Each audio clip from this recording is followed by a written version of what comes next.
తొలిసారి శృంగారలో పాల్గొనేటప్పుడు ఎవరైనా దాని గురించి చాలా ఉత్సాహంగా ఉంటారు, చాలా ఉద్విగ్నతకు లోనవుతారు. మీ భాగస్వామి ఇష్టాలు, అయిష్టాల గురించి మీకు ఏమీ తెలిసి ఉండకపోవచ్చు. భయం కారణంగా మీరు వారిని ఏమీ అడగలేకపోయే అవకాశముంటుంది. దీంతో చాలాసార్లు మీరు మీ భాగస్వామికి నచ్చని కొన్ని తప్పులు చేస్తారు. కాబట్టి ఫస్ట్ టైం కార్యంలో పాల్గొనేటప్పుడు కొన్ని జాగ్రత్తలు తప్పక తీసుకోవాలి. దీంతో మీ భయం తగ్గుతుంది, ఎటువంటి భయాందోళన లేకుండా భాగస్వామితో మీ సంభోగ సమయాన్ని ఆస్వాదించగలరు. కార్యంలో పాల్గొనే ముందు, తర్వాత కూడా మీ ప్రైవేట్ భాగాలను పూర్తిగా శుభ్రం చేసుకోండి. రెగ్యులర్గానే మీ ప్రైవేట్ భాగాలను శుభ్రంగా ఉంచుకుంటే మీరు సంభోగానికి ముందు హయాత్తుగా దానికోసం గాబరా పడాల్సిన అవసరం లేదు. దీంతోపాటు శృంగారంలో పాల్గొనే ముందు మీ చేతులను బాగా కడగాలి. తద్వారా కార్యం సమయంలో ఎలాంటి ఇన్ఫెక్షన్ ఉండదు, మీ భాగస్వామి కూడా ఎలాంటి సమస్యలను ఎదుర్కోకూడదు.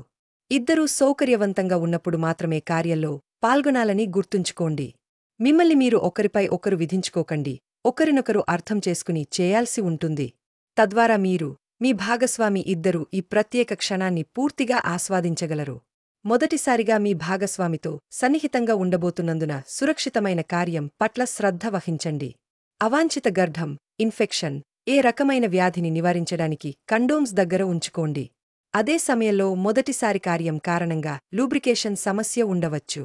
మొదటిసారి కార్యం చేయబోతున్నట్లయితే ఓపికతో వ్యవహరించండి. తొందరపాటుతో ఏ తప్పు చేయవద్దు.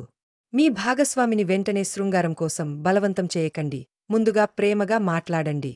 ఒకరి మూడ్ని మరొకరు అర్థం చేసుకున్న తర్వాతే కార్యం వైపు వెళ్ళండి.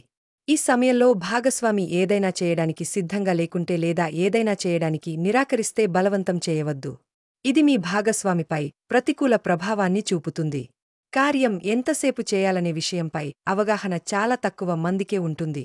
అయితే ఆ కార్యం ఎంతసేపు జరగాలనేది కార్యంలో పాల్గొనే ఇద్దరి ఇష్టంపై ఆధారపడి ఉంటుంది. మీరు లేదా మీ భాగస్వామి కార్యంలో పాల్గొనడం వల్ల నొప్పిగా అనిపించి తట్టుకోలేనంత బాధతో కన్నీళ్లు వస్తుంటే వెంటనే గ్యాప్ ఇచ్చి కాస్త రెస్ట్ తీసుకోవాలి.